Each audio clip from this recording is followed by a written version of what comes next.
Okay, good afternoon, everybody, and welcome to today's webinar, the Continuing Competence Program, Every LPN's Responsibility. My name's Kathy Arsenault. I'm the practice consultant for the Association of New Brunswick Licensed Practical Nurses. So some of you might have seen our past webinars on CCP. I did one back in 2018, but we decided to redo this webinar because it has been a few years and some of the forms have been slightly tweaked as we progress through this program. And this is, although it is a requirement across Canada, we do still have a portion of our members who are not really understanding the importance of CCP, not understanding what it's about, or that it is an annual regulatory requirement. And that comes back to our personal accountability in that as a self-regulated professional, we do hone that responsibility of ensuring that we are aware of our regulatory requirements, and that is a minimal expectation of all regulated professionals, and that is threaded throughout our standards of practice and our code of ethics that we all have to be adhering to because those are our core regulatory documents. And we do have many resources related to CCP that have been available in our monthly newsletters, on our website, on our Facebook page, as well as through direct email. So there are a lot of different avenues that you can take to keep up on what your regulatory requirements are. So here in New Brunswick, our CCP program has been in place since 2017. So that means that we're now entering our 5th year of this regulatory requirement. But despite that, as I said, we're still experiencing a certain amount of challenges with the portions of our membership who get quite upset about CCP. And then we see some poor submissions when they have been chosen for the audit. So it really is time for all LPNs to incorporate CCP into their yearly practice because it is an annual requirement expected of all of us. So today my plan is to review what CCP is, why we do it, and when we do it. I'm also going to review the 4 key components of CCP and to really walk you through how you're going to complete that process.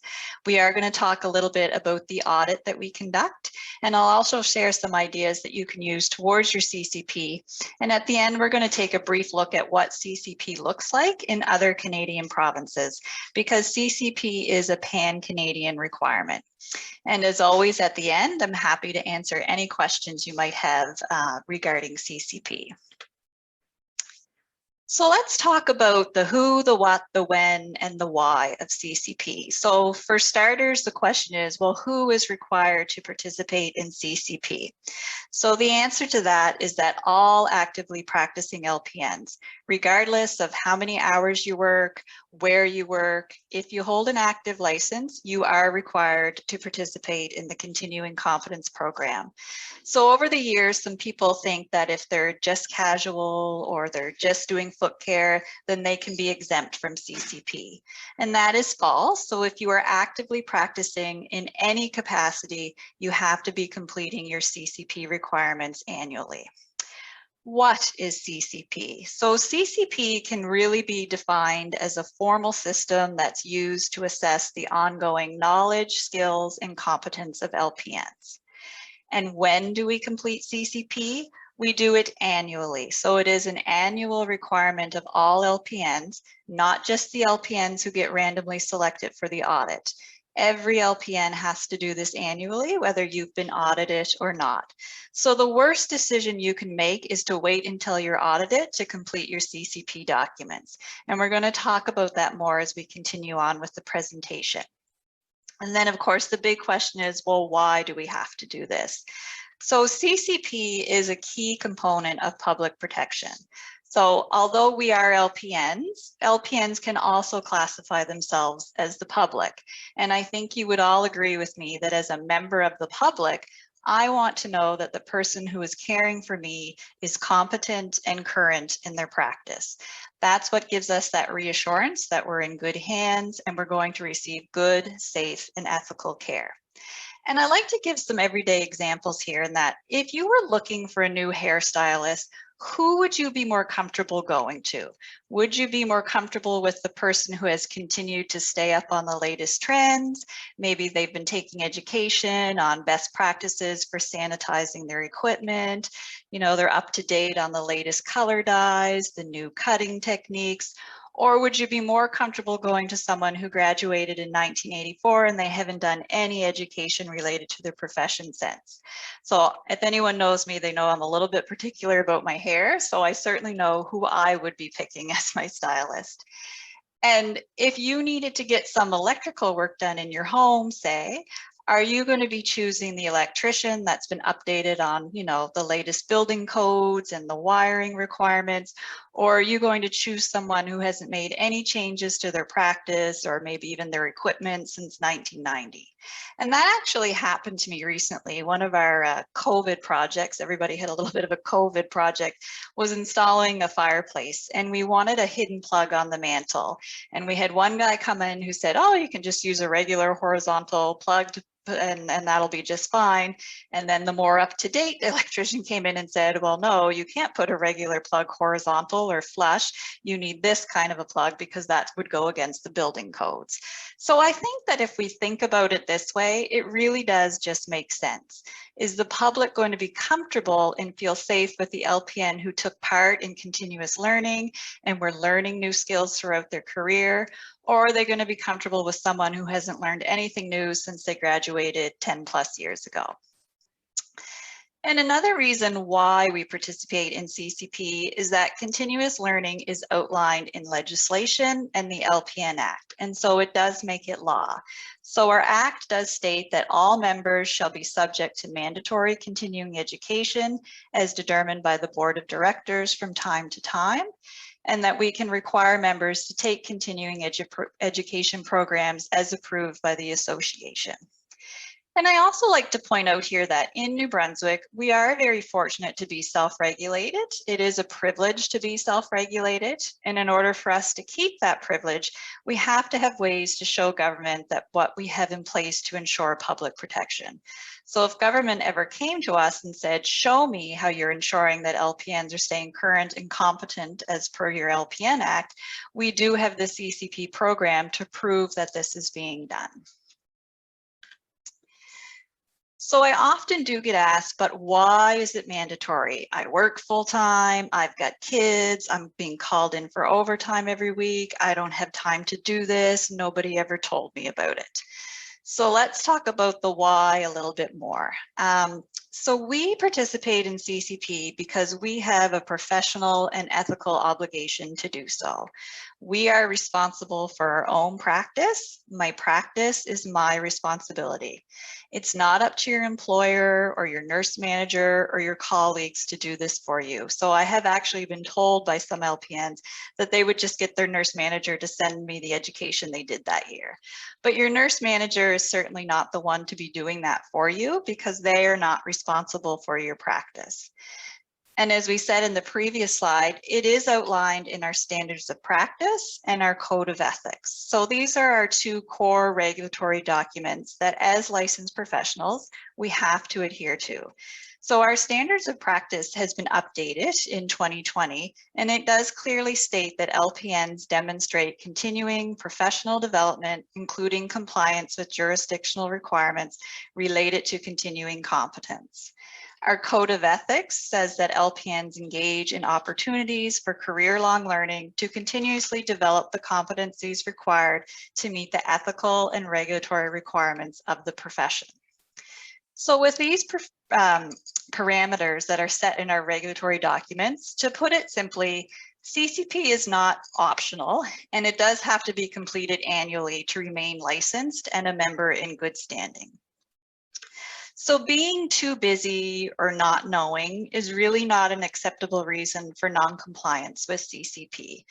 And as I said at the beginning, it's been in place for 5 years now, so it really shouldn't be new to anybody.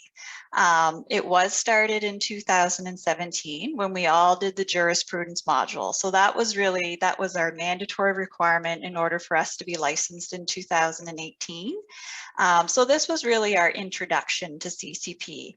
and every LPN in New Brunswick had to complete it, so it shouldn't be new information to you. It has really been well publicized in our, as I said, it's been in our newsletters and our website, and we have had 2 previous webinars on the topic. So this does make the 3rd webinar related to CCP.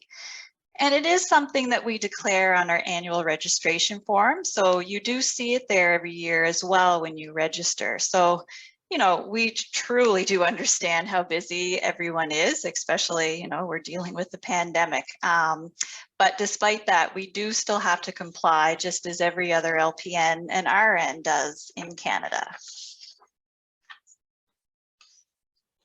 So CCP has been a part of our registration form, and on your form, if you recall, there is a declaration of compliance question that you have to select in order to submit your renewal. And so when you declare your compliance, you are declaring that you're aware that CCP is a mandatory requirement, you've completed your self-assessment, you've created your learning plan, and you've completed all components of the process. So if you have declared this on your form, you can't then come back when you get audited and say, I've never heard tell of this. So it's really important that you understand what you are agreeing to, just like any other contract that you might sign. And if you do have questions about the program, then absolutely reach out to us, give us a call, send us an email. We're happy to answer your questions at any time. So earlier in this presentation, I said that the worst thing you can do is wait until you're audited to complete your CCP requirements. And that's because if you don't complete your learning goals in real time, chances are you are going to forget dates or maybe some details that are required. And the other reason you shouldn't wait, besides the fact that it's mandatory, is that if you are audited, you are only given 30 days to submit your paperwork. So you might say, well, why are you only giving me 30 days? That's not a lot of time. But again, you have to remember that you declared on your registration form that you have complied with CCP. So that does mean that it should already be done, and it shouldn't require any additional work or time from you other than filling out a 4-point questionnaire that will take you about 2 minutes to complete. Extensions are not possible because, again, it should already be done. It should not be more work for you if you are audited because it should already be done. So 30 days is lots of time for you to submit your forms because, as I've said, it should already be done. So now that we've reviewed kind of the who, the what, the when, the where, and the why, we're going to talk about the 4 steps that we all need to take to ensure that we are successful with our CCP. So the 4 steps are for you to complete your self-assessment. Then you're going to start to develop your learning plan. Then you're going to implement and document on that learning plan. And then finally, there's participating in the audit, which eventually all LPNs in New Brunswick will be selected for the audit at some point in time. So step 1 is the self-assessment tool. So you can find this just by going to our website, so ANBLPN.ca. If you look under the members tab, you're going to see a tab that says Continuing Competence Program. And this is where you're going to review your standards of practice. So remember, that's been revised, so you do need the latest version. So we do have a 2020 standards of practice, as well as your code of ethics. So yes, this is not the most exciting literature that you're going to read in your lifetime, but at minimum, you should be reviewing your standards and your code at least once a year as a regulated professional. So for each section that you're presented with in the self-assessment form, you're going to rate yourself as novice, which means you have little or no experience in the area. Intermediate, meaning you have some experience or competency in this area. Or proficient, which means you have lots of experience, maybe you've achieved mastery in this area. And so the reason that we do this self-assessment is to review our standards and our code, but to also help us narrow down our learning goals. So if you're feeling really overwhelmed by having to declare a learning goal, this tool is what's going to help you narrow down what you should be focusing on in your practice. So if you find yourself novice in some of these areas, that's where maybe you should be focusing some learning on. And this is for your personal use. So please don't send that to ANBLPN. So every year we have people send us their self-assessment, but that's not required. It does state this on your audit form to not send this part. So if you do get audited, just read the instructions carefully when you are audited. So here is one page of the self-assessment tool, so you can see what it looks like. And this page is based on Standard 2, which is evidence-informed practice. So a couple of things that I want you to note is that your scoring on this is not going to look the same as someone else, and that is perfectly fine and normal. This is going to reflect your individual nursing practice and knowledge. So that's going to look different for everyone based on where they've been working, what their past experiences have been, if they've taken additional education as a postgraduate of the PM program. So we use this so that we can assess our own level of competence so that you can start to create your individual learning plan. And of course, this has to be done annually before you register. So ideally, you should review this at the beginning of each licensing year and start to map out what you want your learning goals to be for that year and how you're going to plan to accomplish those goals. And then that gives you a lot of time to complete your learning goals because, of course, you have a full year to get those done. So step 2 is for you to start creating your learning plan. So again, you're going to go to our website, you're going to look under the members tab and then continuing competence. And that's where you're going to find this record of professional learning plan document for you to fill out. This document is also now form fillable, so you don't have to print it off because I know many of us don't have printers anymore.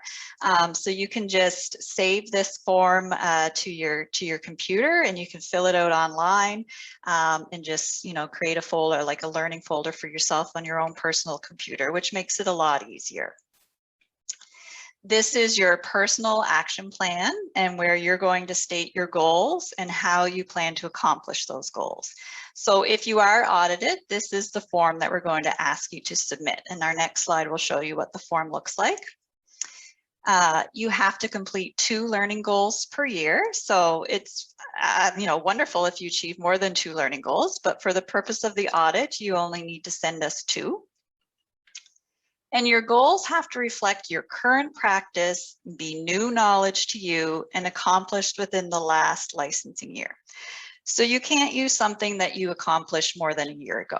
So I just want to explain that point a little bit further. So when I say reflecting your current practice, I really just mean that if you were working on the maternity floor and you go to an Alzheimer's conference and want to use this as your learning goal, that doesn't really reflect your current practice because you're not going to take what you learned at the Alzheimer's conference and then apply it to the maternity floor. And so when I say new knowledge, I mean that it can't be something that you've done before. So if you refresh on your back and form, that's really not new knowledge because you have taken the program before. And we have run into situations where LPNs say that there's some annual mandatory education modules that they have to take through the hospital sector or through the nursing home sector and want to use that as their learning goal. But if that's been an annual requirement of you from your workplace for the last 5 years, then that's an employer requirement and it's not really new knowledge if you've taken the same module for the last 5 years in a row. And then lastly, you can't use generic employer mandated education. So things like CPR and first aid or hand hygiene modules, though those might be required for you to do annually by your employer, again, that's not new knowledge to you if you've taken it over and over again. So here's what your learning plan looks like, and I'm going to walk you through how you're going to fill this out. And of course, you're going to do it in real time, of course. And an added feature, as I said, is that you can now fill out this form right online. You can access it from our website, type in your responses, and just save it to your computer. So the first thing you're going to do is, of course, add your name and registration number at the top, and then you'll see this first box which asks, what new knowledge or goal do you want to achieve? So you're simply going to state what it is that you want to learn. The next box is just going to ask you, how will achieving this goal help improve your nursing practice and your client outcomes? So this is where you're going to state how this is beneficial to your practice. And then the third box is then asking you, how do you plan to achieve this goal? What activities will you complete? So you just need to write down what activities you plan to complete in order to meet your goal. So what is it that you're going to do? Are you going to attend an in-service? Are you planning to take an online learning module? Are you attending a webinar? Whatever it is that you plan to do to get that goal done. Then you're just going to stop. So you've stated your goal, why this will be a good thing, and how you plan to do it. So you stop here until you've completed those activities. And then you're going to come back to this once you've completed your goals to complete the rest of the form. So let's walk through an example of what it could look like. So in the first box, it just says, what new knowledge do you want to achieve? So maybe you've taken our immunization module, so you say, I would like to obtain the education required to administer immunizations. The second box, as I said, is asking you, how will achieving this goal help improve your nursing practice and your client outcomes? I want to take part in the COVID vaccination rollout to keep my clients and the public safe. And then the third box is asking, how do you plan to achieve this goal? What activities will you complete to achieve the goal? I'm going to enroll in the online immunization module through ANBLPN. I'm going to watch the COVID vaccine webinars through NACI and review all of public health publications.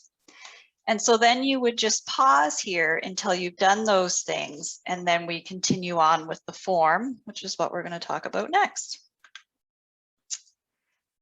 So here you are at step 3 to implement your plan of action and document what those outcomes are going to be. So the second portion of this form is really the most important component. So you'll see that there's a question on the form asking if you received a certificate. So you simply just have to check yes or no.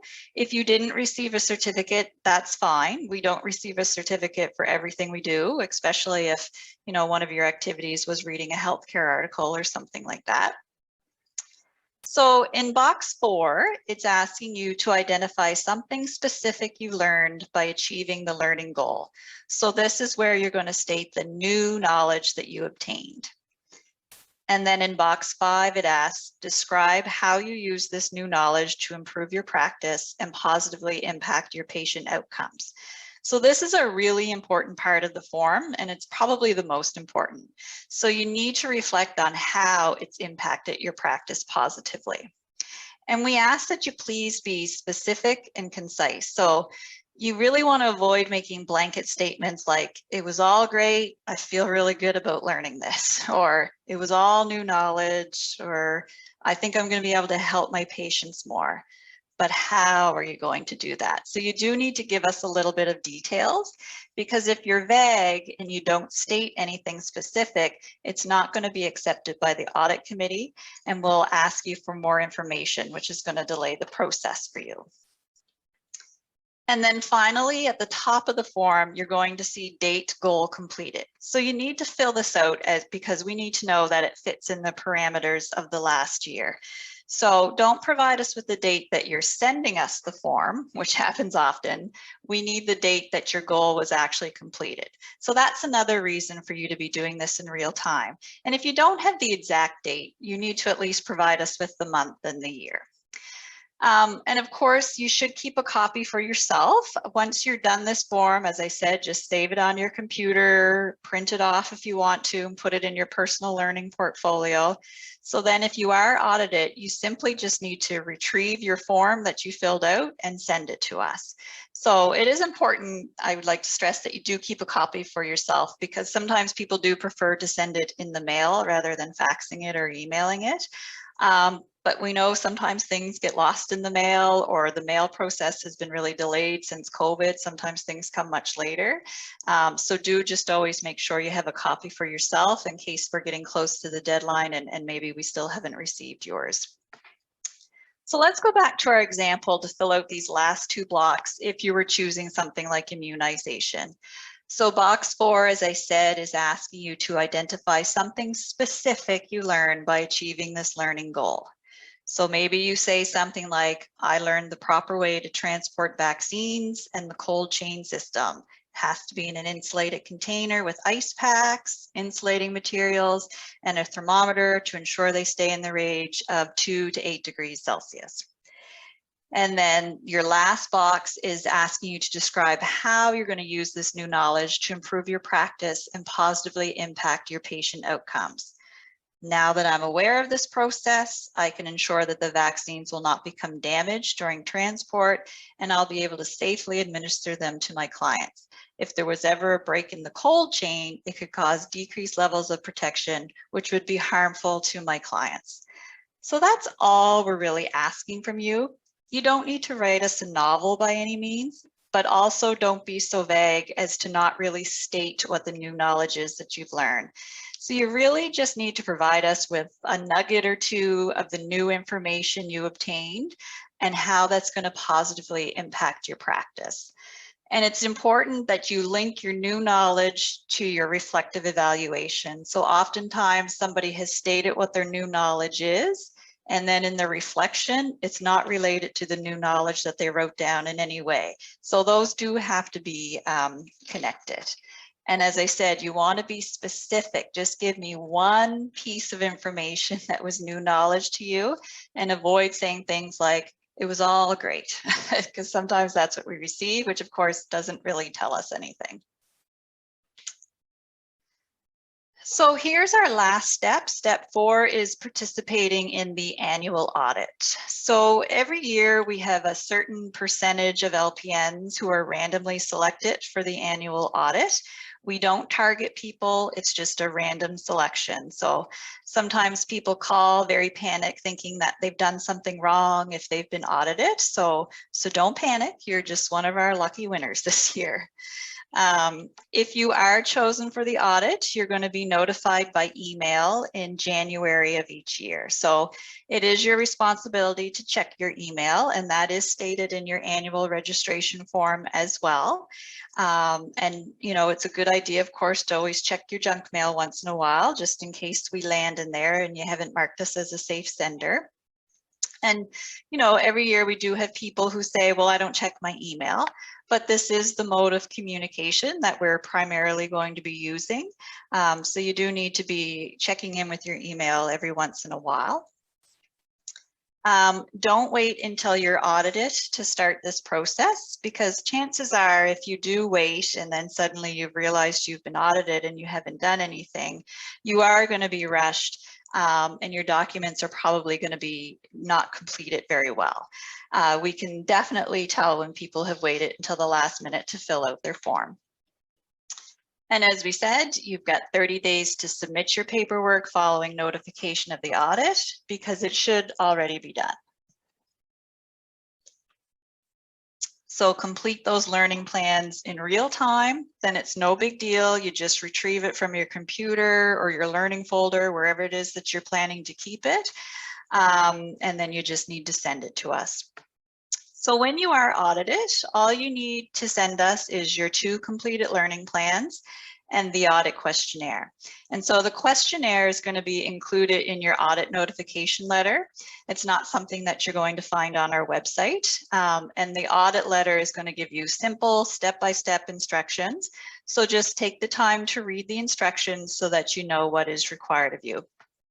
And I don't mind phone calls at all. Of course, we encourage you to phone us if you do have questions, but please just make sure you've read the letter first. So often people receive something from us and they get really panicky and they say, I've been audited, what do you need to send? Where's the questionnaire?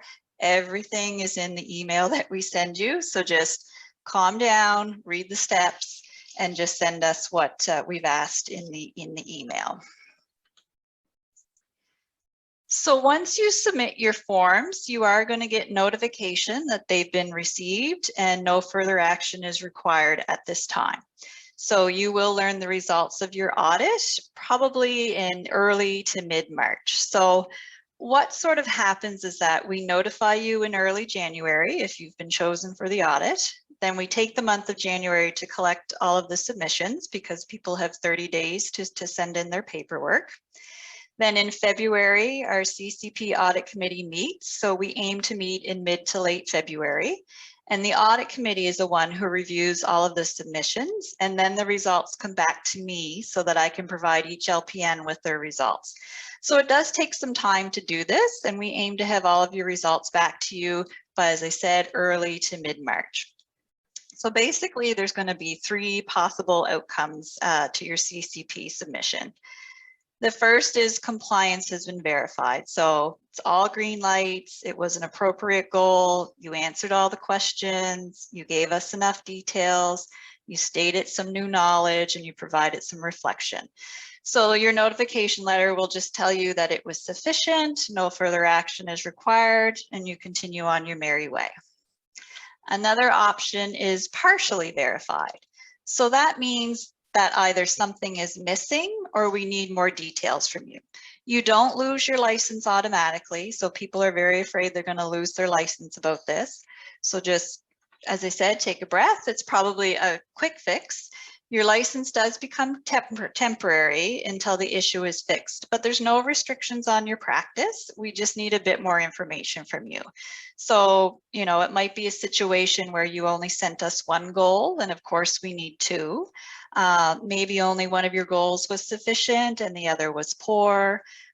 Maybe you didn't provide us with any new knowledge or reflection and you were just really vague with your submission, which is really the most common reason that we see. Or maybe you used a goal that was outside of the last licensing year. If you are partially verified, I'm going to provide you with the rationale as to why it's only partial and tell you what you need to do to become fully verified. So we don't just snatch licenses away and say, too bad, so sad. We will tell you why. We'll ask you to submit some more information by a certain deadline, and then we'll review it again. And the Continuing Competence Committee has like a second read of your paperwork. And then, of course, the last option, which we don't want to see, is non-compliance. So that would mean that there is no evidence of participation in CCP. So either you've sent us nothing, or you sent us something very poor or unsatisfactory. It has happened that people don't fill out the record of learning. They fill out the first box and then they say, I couldn't obtain my goal because the course was canceled. But that's not a reason for you to not comply with CCP. You are going to need to choose to do something else then if that occurs. Or people have sent us form that says, I want to retire in 2 years. Again, that's not sufficient. You're still working, so you need to have learning goals. If you're determined non-compliant, again, your license is not automatically stripped from you.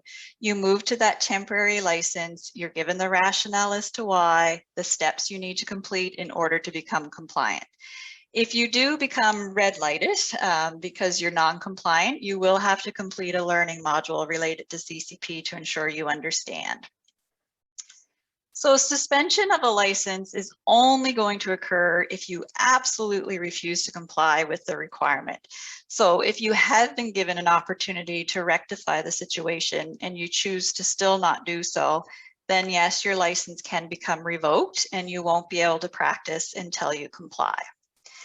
And I'll also point out that CCP, it's not meant to be punitive, but it is time sensitive. So if you don't meet the submission deadline, there will be a $100 fine issued that has to be paid in order for you to register.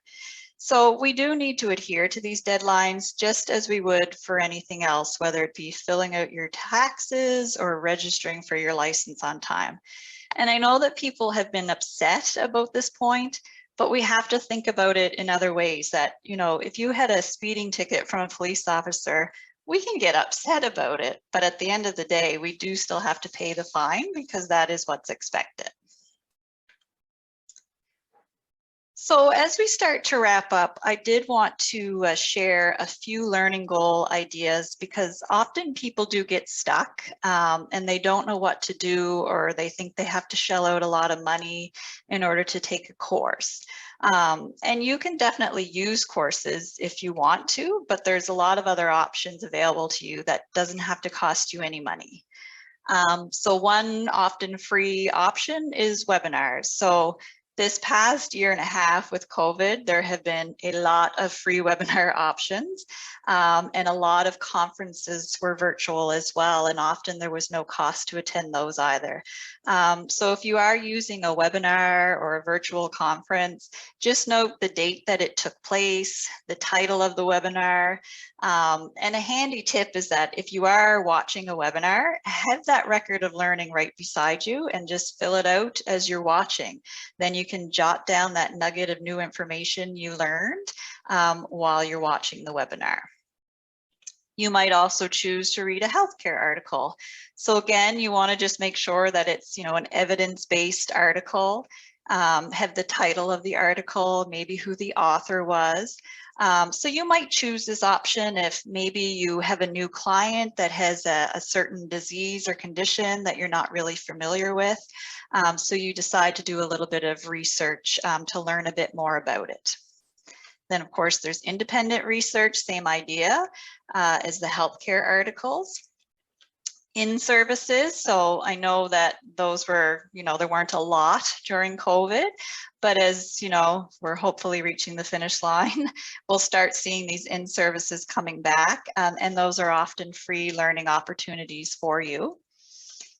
Clinical mentorships as well. So maybe you are learning a new skill in the workplace that is new to your practice. So it could be something like IV initiation, phlebotomy, inserting an NG tube, whatever it is, it has to be new to you. So for some people, they wouldn't be able to use phlebotomy because it was part of their PN program, but those who graduated before that came into the curriculum, if you do decide to take phlebotomy, then that is new knowledge to you. And of course, there's e-learning modules. So there's a lot of free options out there through a lot of different organizations if you search them out. And if there is a cost, that's usually a very reasonable cost.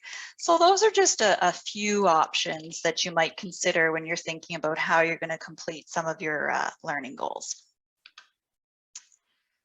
So I want to take a quick look at what CCP looks like across Canada, because as we said, every LPN in Canada has to be participating in CCP because it's a regulatory requirement. And some of the other provinces have quite stringent and formal processes that are a lot more rigorous than ours here in New Brunswick. So if we look at Newfoundland as the first one, they of course complete the self-assessment just as we do.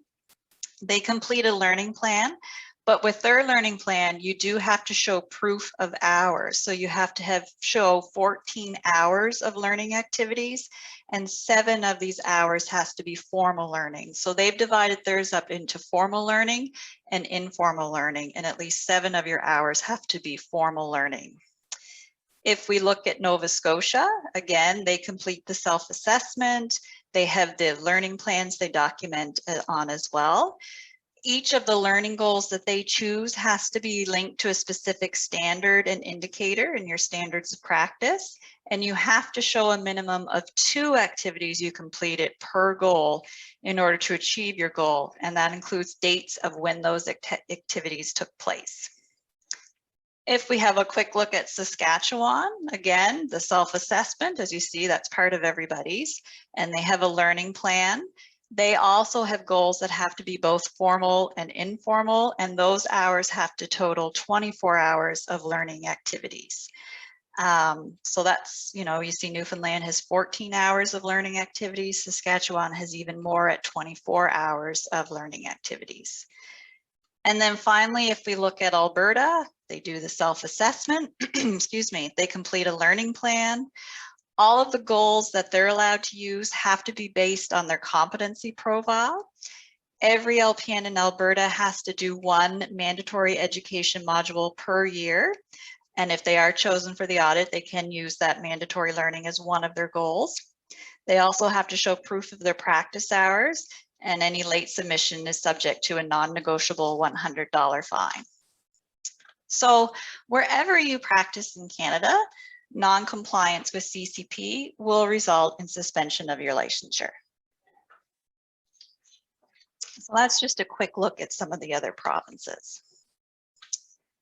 So I see there's a few questions there, and I'll look at them as soon as we're done the presentation. So we're almost done here. I just wanted to, as we finish up, talk about a few of the key points for you to remember about this presentation. So it is a pan-Canadian requirement to take part in CCP. It is mandatory, and it's every LPN's responsibility to do that. So my practice is my responsibility. The whole basis of the program is that it's based on public protection. It is an annual requirement. So really our 2 annual requirements every year that we register is to ensure we have those 1,000 active practice hours over a 5-year period and comply with CCP. So those are our 2 main requirements. Understanding that non-compliance will result in suspension of your license. And of course, I urge you to complete your learning goals in real time before you register. Don't wait until you're audited to complete the CCP process. And if you think about it, you know, do you really believe that you've not learned anything new in your practice each year? I think that's highly unlikely. In this field of work, we are learning new things all of the time, especially since, you know, the role of the LPN has evolved so much as well.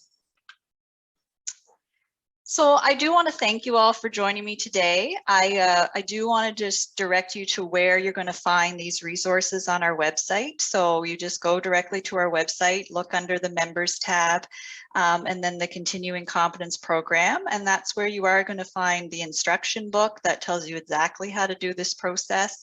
That's where you'll find the self-assessment tool. That's where you're going to find the record of professional learning plan. We also have a template with examples to kind of show you what a good one looks like.